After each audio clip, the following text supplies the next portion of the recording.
Welcome to Navigating the Abyss. We are Terry and Catherine, two trauma-informed moms who, through our own journeys, were inspired to become conscious parenting coaches. We are here to share our ongoing learning and insights in the hope of bringing some new perspectives and clarity for parents who might be on similar paths. We hope you'll join us.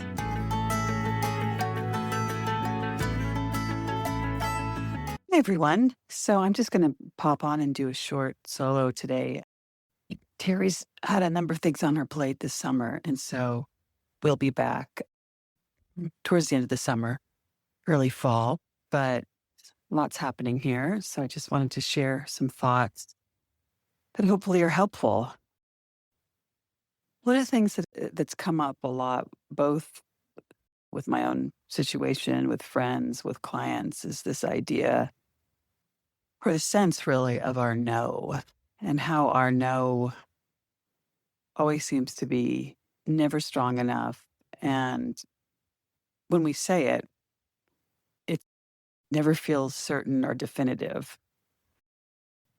There's always a lot of kind of emotional fallout for us and often with our kids from our no. And I think at this point, most of us, these concepts of codependent and enmeshment, we could all probably give dictionary definitions of them.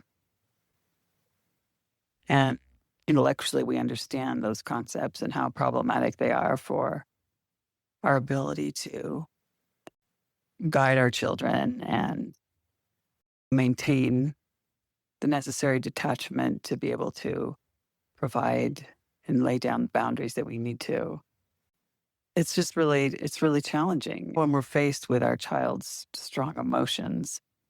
And this is something that comes up over and over. So I just wanted to look a little bit at what it means to really stay on your side of the road and what it looks like to be able to say no or to accompany your young person through all the ups and downs that they face. And at the same time, to really maintain your autonomy, your sovereignty, which is crucial. And I think, too, of course, the biggest trigger for this is with our young people. And who knows, this is maybe what we're here to learn. But I think a lot of mothers and women I work with or other friends who have similar situations with their kids, this comes up in other relationships, too. And it's this sort of self-abandonment. And I think in the sense that I'm responsible. And if I can't fix others' discontent or their unhappiness or whatever issue that they're facing, that something really terrible will happen and I'm responsible for their lives. And even more so that I won't be safe. And somehow we learned that fixing problems and being the competent one was our superpower. And it became part of our identities, which really have given us value. We've been the ones that were able to, even when we were young, soothe family members, help them find a way out, come up with solutions. And that it gave us a role. It made us feel important in that context. And this often later continued with friends and our friendships. And then when our relationships, the same way, we often attracted partners who saw this in us and it was maybe convenient. And we saw that maybe there was something in them that we could save and this made us feel needed and so on. But of course, as I said, this most comes to the head with our young people. And one thing I noticed too is that when we have this role with our kids, and we've been doing this for so many years, or with partners or with friends, people don't like it when we shift this, when we're not taking responsibility for their lives anymore. Even if we don't say that, this is my responsibility, our actions speak otherwise. So often we'll over-validate or make ourselves overly available. And so we're just communicating to everyone that this is something that we feel responsibility for, that we need to help with.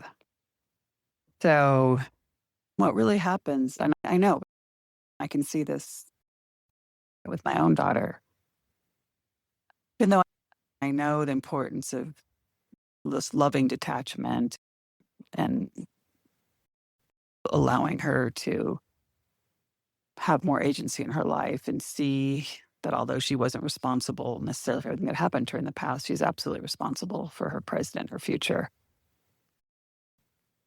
But I think sometimes when I see her struggle and I see the pain, and I see the sadness, and I see sometimes the desperation, it's so difficult to pull back. There was a situation just recently where she said she wants a living situation, which her father and I are not in favor of, and we know it's not what she needs to be supported. But of course, that part of her, the self that's still in the old patterns and wants to be back in a situation. And so we are saying that no. And she's, yeah, her face dropped and she just started crying and she didn't know where to turn. And a lot of words about how we're, of course, just destroying her life and how we're not allowing her to live the way she wants to. And we think we can manipulate her and orchestrate situations to create a life that we want for her, not that she wants. So all the things that they'll say in order to get what they want. And often it's the part of them that hasn't healed yet, the part of them that's struggling with addiction or their mental health. And that part wants what it knows, which is often not what the part of them that's healing knows it needs. So in this case, what I noticed myself doing and what I've found has been helpful is just being very quiet. Because I think the first thing that we do when this happens is we're so uncomfortable. We want to say something to stop that. And we cross out of our lane and get into their lane and try and somehow do something to change their emotional state. But it's not our responsibility to do that. And so I found that if I'm just quiet, no words, and then I do the practices that I've talked about before, the breathing and slow exhales, or just feeling, moving back into my body, noticing where I'm sitting, noticing sounds around me, just observing and just allowing and being okay to leave and things not to be resolved.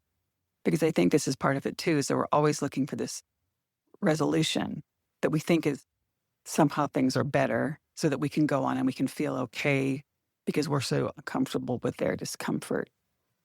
But I'm learning and practicing that no, that their discomfort is okay. It is theirs. And I'm also noticing this with other relationships too. If I just allow that discomfort to be, don't take responsibility for it, stay in my lane, stay regulated, then somehow they often find their way into a better place to where they're regulated or they're able to have a different perspective. But I have to allow that space and that time. And I know it's, of course, my daughter's not living with me right now. And so it's easier to take space. And I know some of my clients, their kids are living with them, even young adults. And it's more challenging when they are living with you. But I think it's still possible. And there's still ways that you can take space because sometimes it's physical, but also it's emotional. Is that really coming back to just belief that they'll be able to find their way through these difficult emotions and come out on the other side. But we have to allow them that without trying to jump in. And so that's just something that I've been thinking about a lot and trying to practice. And it came up a lot in our last group is this just breaking of this pattern of years of somehow I've got to save my child. But when we look at it, it's also somehow, if I save my child, I can save myself. And we have to take our self out of the equation. And that our well-being and our ability to thrive and to find joy and to find meaning in our lives and to really reflect on everything that these experiences have taught us and to see what that means requires us to have this autonomy. And it's what our kids need. They need to know that they're not responsible for our emotions. They need to know that we've handed the ball back to them in their lives in every way possible, and that they have this responsibility. But they can't, if we're there, showing up with these vestiges of the guilt and blame and shame that we struggled with for so long. Most of us, often we worked through, okay, I did the best I could with the tools I had at the time. We can say that over and over. But when we show up with this energy, with just this sense of, "Ah, my young person's in this situation because of something I did or didn't do," they sense that. And then it's very easy when they're struggling to go into victim mentality and then to think that, yeah, I can just blame my parents because I don't have to take this on. It makes it a lot easier. It's not going to help my healing or help me move forward, but in the moment, it's easier than having to really look at myself and my decisions. So those are just some things I'm thinking about right now, and I hope it's helpful. And I think the main thing is really just coming back to that awareness of your need for your autonomy and your need to allow them time and space and just yourself back to yourself. Bring your energy back, bring your words back, and remind yourself too that you're safe and that your child's safe at the moment. And even in those times when you feel like things are at risk, what is really helpful is just calming yourself and just trying to bring yourself back to this place where you can access your wisdom. And again, a lot of that is space and time and breath. So I hope that's helpful. And Terry and I will be back soon. We recorded an episode about her wonderful protocol called SAFE, which is extremely useful when your kids are in a dark place and really struggling, and there isn't a lot of guidance about what to do in those situations. We look forward to sharing that with you. Okay, thank you.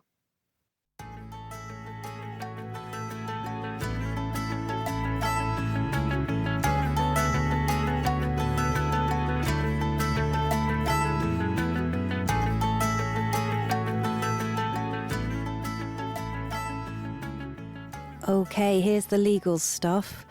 This podcast is presented solely for educational and entertainment purposes. We are not licensed therapists, and this podcast is not intended as a substitute for the advice of a physician, psychotherapist, or other qualified professional. See you next time.